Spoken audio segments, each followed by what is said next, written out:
El calor que emanaba del asfalto de la base aérea de Torrejón de Ardoz era suficiente para derretir la goma de los neumáticos, pero la tensión dentro de nuestro coche oficial era aún más abrasadora. Mi padre, el coronel retirado Rodrigo Roca Martínez, un hombre que creía que sus 30 años de servicio en el Ejército del Aire le daban derecho a controlar hasta la meteorología, estaba en ese momento sermoneando al joven soldado que vigilaba la entrada. Estaba asomado por la ventanilla, agitando su tarjeta azul de militar retirado como si fuera un billete de lotería premiado, ignorando por completo la fila de coches que se acumulaba detrás de nosotros. Señaló con el pulgar hacia atrás, hacia mí, con esa voz impregnada de su habitual desdén casual.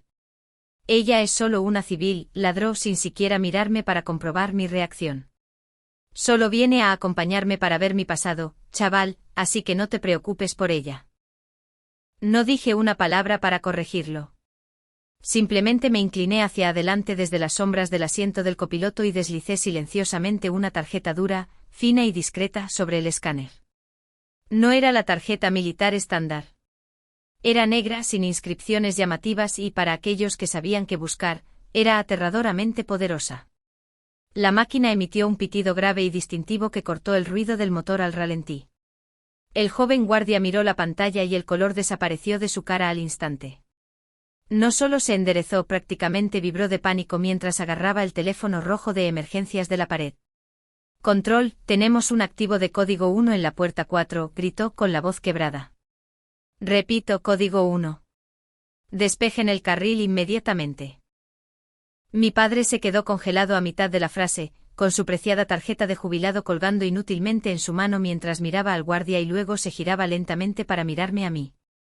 Mi padre había pasado 3 décadas en el Ejército del Aire, adorando la cadena de mando como si fuera una religión. Para él el rango era la única moneda que importaba y a sus ojos, su estatus de retirado lo convertía en un dios caminando entre mortales. Pensaba que traía a su hija civil, y sin rumbo a presenciar su gloria, para que viera cómo jugaban los mayores. No tenía absolutamente ninguna idea de que, mientras él estaba ocupado reviviendo sus días de gloria, yo era quien decidía activamente quién podía aterrizar en esa pista, y a quien se le negaba la entrada en la puerta. La humillación había comenzado exactamente 48 horas antes, en una cena que pareció más una sesión informativa táctica que una comida familiar. Papá había golpeado la mesa con un sobrepesado, haciendo tintinear los cubiertos. Anunció que había movido algunos hilos con sus viejos contactos para conseguirnos acceso a la zona VIP para la ceremonia de llegada del presidente del gobierno. Traté de mantener mi cara neutral, mirando el pollo asado como si fuera la cosa más interesante de la habitación. No me invitaba porque quisiera mi compañía. Me invitaba porque pensaba que necesitaba salvarme de mi propia vida. Tienes que venir, Lucía, dijo cortando la carne con una precisión agresiva. Podrás conocer a hombres de verdad allí, oficiales, hombres con carreras reales, no esa cosita de organización de eventos que haces en Madrid. Nuestro vecino estaba cenando con nosotros y se rió entre dientes, comprando la narrativa de que yo era solo un fracaso a la deriva. Papá se inclinó, actuando para su audiencia. Es básicamente planificación de fiestas glorificada, ¿verdad? Se rió, agitándome el tenedor. Ella se preocupa por los globos y las servilletas mientras los adultos se preocupan por la seguridad nacional. Sentí ese ardor familiar en el pecho, el recuerdo de las vacaciones perdidas, las reuniones clasificadas. No podía hablar sobre las autorizaciones de seguridad que harían que le diera vueltas la cabeza. En realidad, papá, comencé tratando de mantener mi voz firme. Tengo trabajo ese día. No puedo simplemente librar. Esa fue la cosa equivocada para decir. La máscara jovial cayó, reemplazada por el ceño fruncido del coronel. Golpeó la mesa con la mano, silenciando la habitación. Soy un coronel, Lucía, espetó bajando la voz a un gruñido. Yo muevo los hilos en esta ciudad. No tienes ningún trabajo que sea más importante que el aterrizaje del presidente. Simplemente preséntate, vístete con respeto e intenta no avergonzarme con esa actitud civil por una vez. Lo miré y me di cuenta de que no tenía sentido discutir. Él quería un espectáculo. Bien. Le daría el mejor asiento de la casa para ver la verdad. La mañana de la ceremonia de llegada presidencial no comenzó con emoción. Comenzó con una inspección táctica de mi apariencia que se sintió más como una bronca militar. Mi padre paseaba por el salón, puliendo nerviosamente una medalla que no había visto servicio activo en 15 años, mientras simultáneamente me daba una conferencia sobre el arte de la invisibilidad. Trataba el evento inminente no como una reunión pública, sino como una peregrinación sagrada, donde yo era la pagana sucia a la que había que enseñar a arrodillarse. «Necesitas recogerte el pelo más tirante, Lucía», murmuró agresivamente, abrillantando el latón de su solapa sin hacer contacto visual. «Y por el amor de Dios, no hables con nadie a menos que te hablen primero.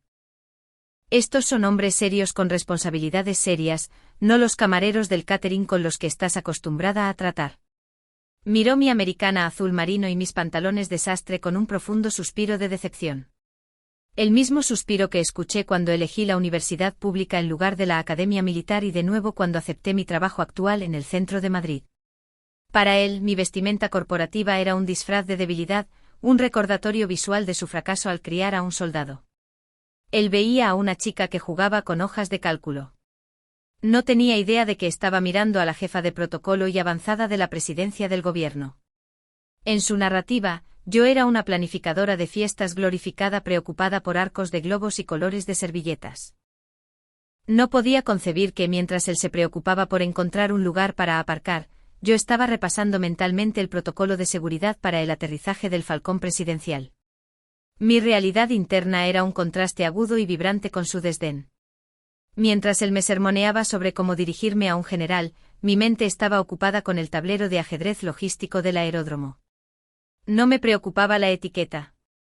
Me preocupaba la plataforma de hormigón reforzado requerida para soportar el peso de la comitiva. Estaba pensando en el enclave seguro, la zona estéril que yo misma había diseñado en los mapas satelitales hace 3 semanas para asegurar que ningún personal no autorizado pudiera acercarse a menos de 400 metros del maletín de comunicaciones seguras que nunca se separaba del presidente. Cada vez que papá me decía que tratara de seguir el ritmo, tenía que morderme la lengua para no recitar la alineación de la caravana de coches que había aprobado la noche anterior. Miré mi móvil, protegiendo la pantalla de los ojos curiosos de papá como si estuviera escondiendo un mensaje de un novio en lugar de una actualización de seguridad nacional. Apareció un mensaje del agente Velasco, el líder del equipo de seguridad de presidencia, un hombre hecho de granito y vigilancia, con quien había pasado más tiempo en el último mes que con mi propia familia. «Obstrucción en la ruta de salida secundaria», escribió Velasco con eficiencia y sin pánico. «La policía local está retirando un vehículo civil ahora». Escribí una respuesta rápida y decisiva: «Recibido». Mantened el paquete en el punto de espera hasta que yo dé luz verde. No quiero las ruedas en el suelo hasta que ese carril esté despejado. Velasco respondió al instante: «Entendido, directora».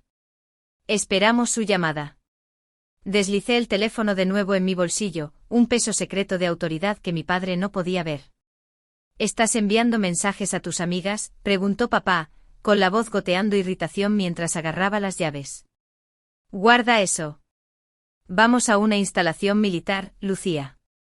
No a un brunch. Necesitas concentrarte».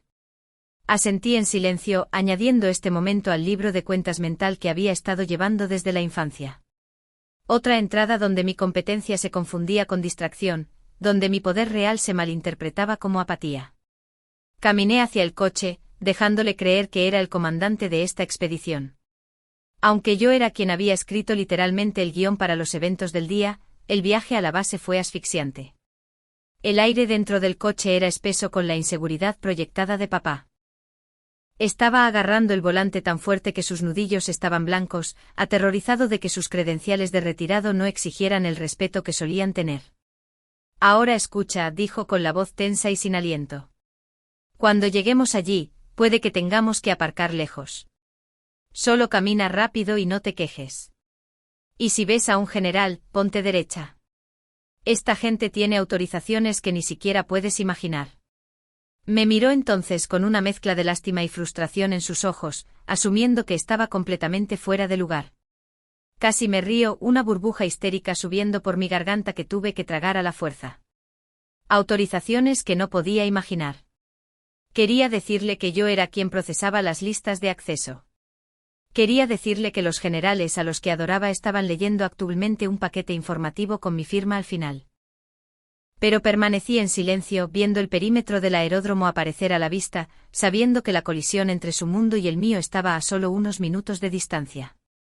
Él estaba preocupado por conseguir una buena vista. Yo estaba preocupada por el componente de viento cruzado para el avión presidencial. Estábamos en el mismo coche pero viviendo en planetas diferentes.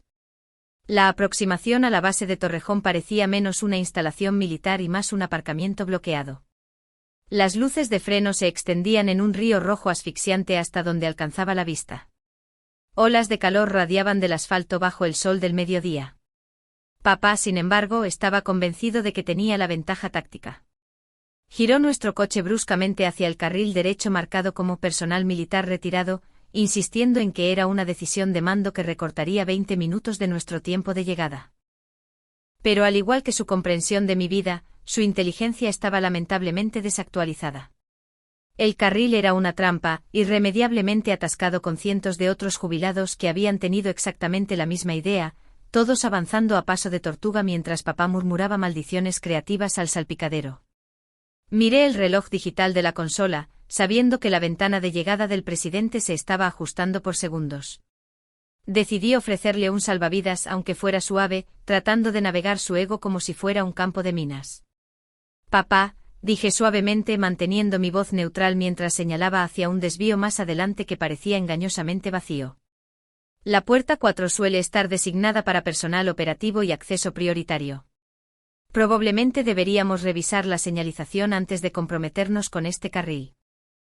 Era una pista, una enorme señal de neón parpadeante lanzada por la persona que literalmente había aprobado el plan de control de tráfico para todo este evento. Él ni siquiera miró hacia donde yo señalaba. Simplemente apretó su agarre en el volante hasta que sus nudillos se pusieron del color del hueso. Creo que sé leer un mapa de la base, Lucía, espetó con su voz afilada por la condescendencia específica que reservaba exclusivamente para mí. Yo estuve destinado aquí antes de que tú nacieras. No necesito consejos de navegación de alguien cuya mayor crisis profesional es quedarse sin hielo. Me recosté el aguijonazo familiar de su desdén lavándome. Era el mismo tono que usó cuando me gradué, el mismo tono cuando obtuve mi primera acreditación, el sonido de una puerta cerrándose en mi cara. Bien, pensé. Si quieres liderar, entonces lidera. A medida que avanzábamos lentamente, la señal de la puerta 4 finalmente apareció claramente a la vista, asomándose sobre la carretera como un disparo de advertencia. No era solo una puerta estándar. El cartel estaba marcado con una franja roja gruesa y agresiva y las palabras «acceso restringido, solo misión esencial». Mi corazón dio un pequeño salto. Conocía esa franja. La conocía porque yo fui quien la designó. Esa no era solo una entrada lateral. Era el corredor estéril para seguridad de presidencia, el personal de Moncloa y la propia comitiva motorizada. Papá estaba conduciendo un vehículo civil directamente hacia el punto de estrangulamiento más fuertemente custodiado de la comunidad, armado con nada más que una tarjeta de identificación de hace 20 años y una mala actitud. Deslicé mi móvil fuera de mi bolsillo, manteniéndolo bajo por debajo de la línea de la ventana. Abrí mi hilo seguro con el agente Velasco y escribí una actualización rápida y precisa, entrando en caliente por la puerta 4. Escolta civil, mi padre. Va a intentar tirar de rango. A la espera. 3 segundos después el teléfono vibró contra mi palma.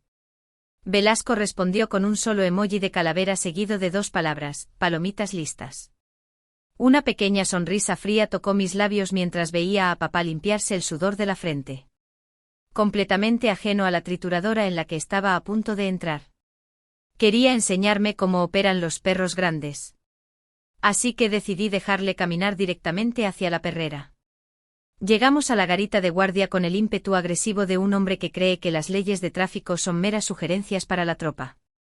Los pesados volardos de acero que bloqueaban el carril eran formidables, pero mi padre parecía pensar que su personalidad por sí sola era suficiente para bajarlos. Un joven y serio cabo del Ejército del Aire salió de la cabina, con la mano levantada en un gesto de alto tajante que hizo que mi padre frunciera el ceño. Papá bajó la ventanilla, dejando escapar el aire acondicionado hacia la humedad, y mostró su tarjeta azul de retirado con un floreo practicado como un mago revelando el prestigio. Coronel Martínez, retirado, anunció, su voz retumbando con esa mezcla específica de derecho e impaciencia que reservaba para los trabajadores de servicios y subordinados. Nos dirigimos a la carpa VIP. Abre el carril, hijo. El cabo no se inmutó. Tomó la tarjeta, la escaneó con un dispositivo portátil y frunció el ceño ante la lectura. Señor, dijo el cabo con voz plana y profesional. Esta identificación es válida para el acceso general a la base, pero no para esta puerta. Esta es una zona estéril para la comitiva presidencial. Necesita dar la vuelta y usar la puerta principal a 3 kilómetros atrás. El silencio que siguió duró exactamente un segundo antes de la explosión. Papá no solo se enfadó, se volvió nuclear. Dar la vuelta, escupió, su cara enrojeciendo a un tono peligroso de carmesí. Tengo más tiempo en la letrina del que tú tienes de servicio. ¿Sabes quién soy? Soy un coronel del Ejército del Aire español, y no voy a dar la vuelta con este coche por un cabo presuntuoso. El cabo comenzó a hablar, mirando nerviosamente hacia mí en el asiento del pasajero, pero papá lo cortó con un gesto despectivo de su mano. No la mires a ella, espetó, señalándome como si fuera una maleta que se había caído. Ella solo viene conmigo. Ignórala. Solo abre la maldita puerta. Ella solo viene conmigo. Las palabras colgaron en el aire húmedo, pesadas y asfixiantes. Era el lema de toda mi existencia a sus ojos. Un apéndice, una sombra, nunca el evento principal. Lo miré y algo dentro de mí finalmente se rompió.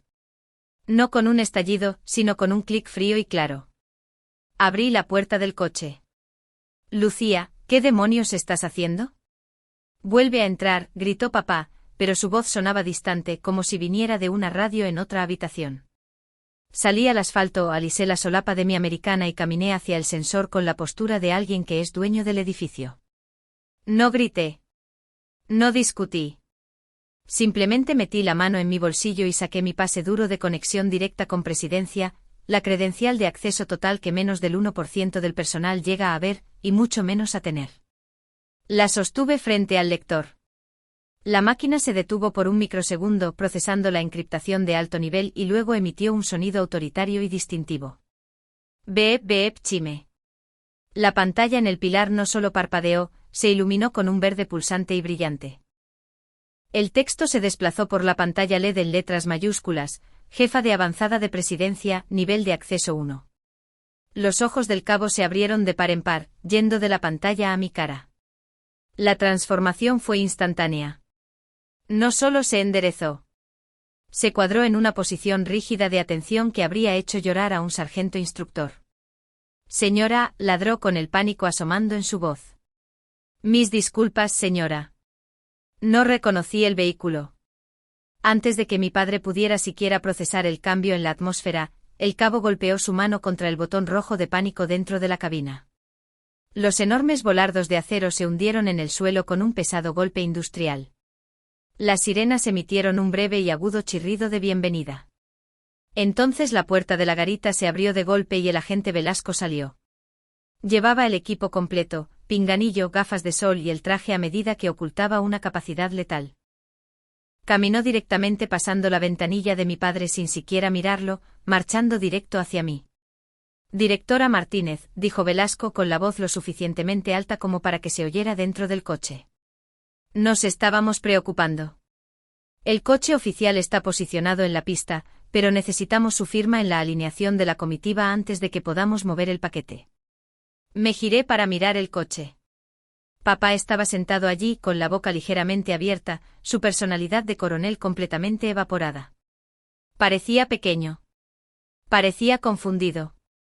Velasco siguió mi mirada, observando por la ventanilla del conductor con la fría mirada evaluadora de la seguridad de élite. Miró a mi padre, luego se volvió hacia mí, con la mano descansando casualmente cerca de su cintura. ¿Este civil viene con usted, señora?, preguntó Velasco, la palabra civil, aterrizando como el golpe de un mazo. ¿O necesitamos detenerlo por obstruir un puesto de control federal? El silencio fue absoluto. Mi padre, el hombre que adoraba el rango, estaba de repente mirando por el cañón de una jerarquía que no entendía. Me miró aterrorizado, esperando mi orden. La dinámica de poder se había invertido completamente. Mantuve su mirada durante un largo momento, dejándole sentir el peso de ello. Viene conmigo, dije con calma, mi voz firme e inquebrantable. Márquelo como personal de apoyo. Dele una tarjeta de visitante y déjelo pasar. Mi padre pasó toda mi vida diciéndome que respetara el uniforme. Simplemente no se dio cuenta de que la gente con uniformes recibe órdenes de la gente con traje. La caminata desde el puesto de control hasta la pista fue quizás los 300 metros más largos de la vida de mi padre. Durante décadas él había sido quien marcaba el paso, el oficial pavoneándose al frente de la formación mientras su familia se apresuraba a mantenerse en su estela. Pero hoy, la geometría de nuestra relación se había redibujado por completo. Yo caminaba flanqueada por el agente Velasco y otros 2 miembros de la escolta, moviéndome con la velocidad decidida de alguien con un reloj de misión. Mi padre, despojado de su mando y de su fanfarronería, nos seguía a 3 metros de distancia, guiado por un agente junior como si fuera un turista confundido que se hubiera adentrado en una zona segura. Llevaba una tarjeta laminada amarilla genérica enganchada al bolsillo de su camisa.